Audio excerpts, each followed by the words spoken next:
Ready, start. Mr.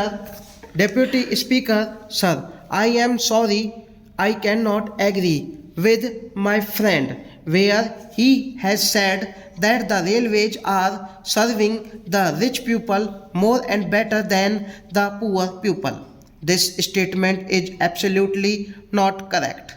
He has said that the fares have been going up. If you take into consideration the inflation that has been going on in the last 20 or 30 years, you will find that the fares have not been going up correspondingly. If you look into even catering, also the charges that we are making from the passengers either by way of fares or by catering charges are the lowest not only here but compared to the rest of the world.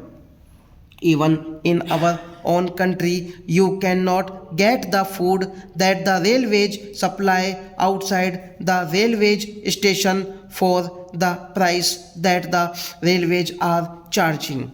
I do not think the railways are exploiting the poor people at all. Secondly, the railways have rendered a tremendous lot of service to people, especially the middle class and of course all other people by starting the superfast expresses and running them efficiently and safely on the whole. I have only one small criticism to make in this connection, and that is the proposal to raise the platform ticket fee from 1 rupee to 3 rupees is a very unwise thing to do, and the demand of the house from all sides is that it is a thing which is a very serious matter for the people and which the honorable minister as well as the cabinet should take a serious notice of.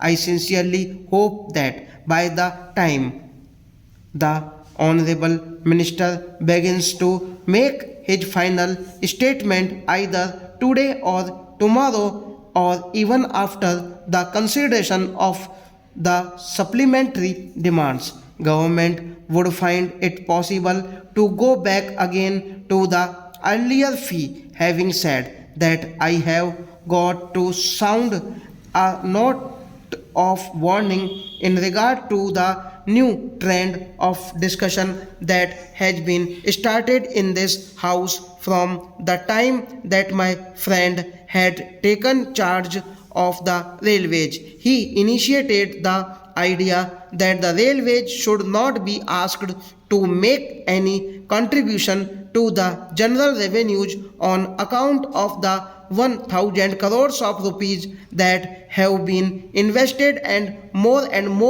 of it also which is being invested on the railways. I do not agree with him.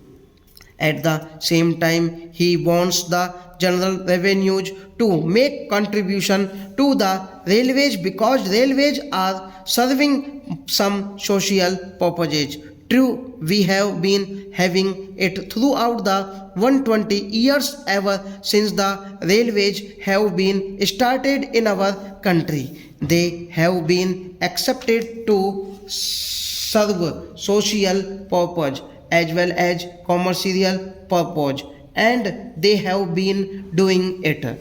I do not understand why, in spite of all this, the railways should be exonerated from the responsibility of having to pay even a minimum dividend on the huge colossal amount of capital that has been invested and that is being invested also. I hope the Railway Convention Committee would take due note of this demand that we are making on behalf of the public, that the railways have a responsibility to make contribution to the general revenues, not as general revenues but as an interest whatever it may be. Now government is paying 10 or 15% on borrowings. I need not pay as much as that but at least half as much as that or one third as much as